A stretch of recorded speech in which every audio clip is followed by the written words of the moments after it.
Hi, I'm Laura Flanders of The Laura Flanders Show, where I interview the best thinkers and doers of our time. On TV, the show premieres Sundays at 11:30 Eastern on PBS World and at the Laura Flanders Show YouTube channel. You can join my guests and me every week there in the live viewing party, and then catch us all week on public television stations.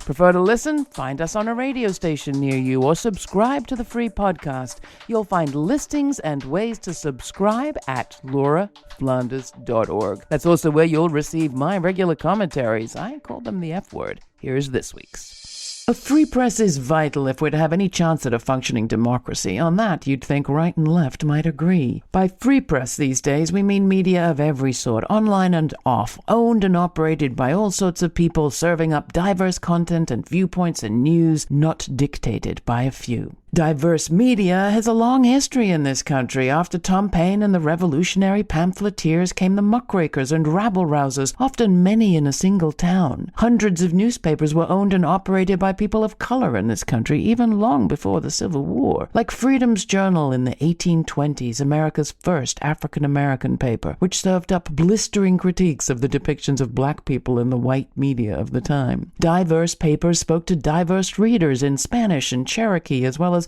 English and later Shawnee, Chinese, Japanese, and Korean throughout the 19th and first part of the 20th century. Just read Juan Gonzalez and Joseph Torres's book, News for All the People.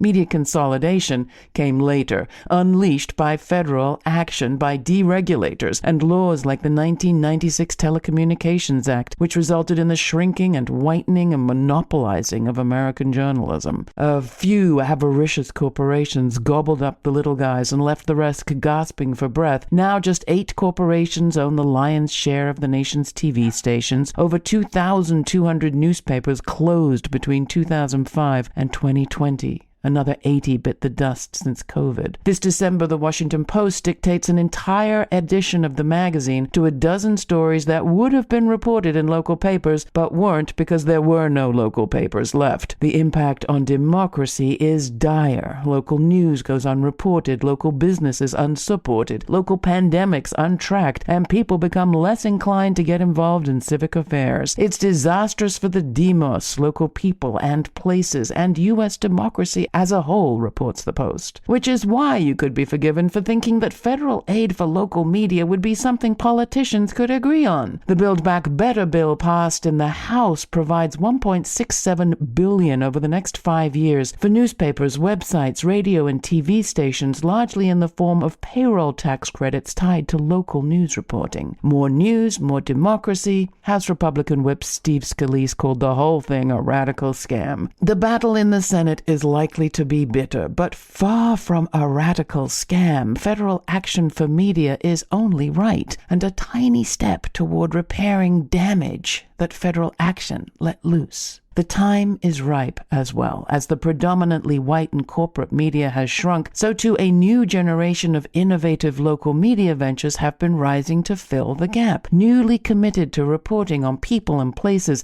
who've been poorly served by the media thus far, often minority, women-led, and mission-driven operations like this one and those we feature here have never had the big bucks. But they've managed with support from local listeners and viewers, potlucks, pledge drives, you name it. What those new ventures don't have in money, they have in drive. And $1.67 billion could go a long way in those diverse hands.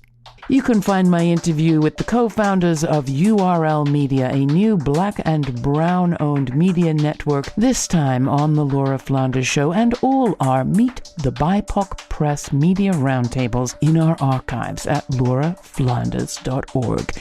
Meet the BIPOC Press is a monthly feature of The Laura Flanders Show, which is non-profit and supported by viewers and listeners. Thank you.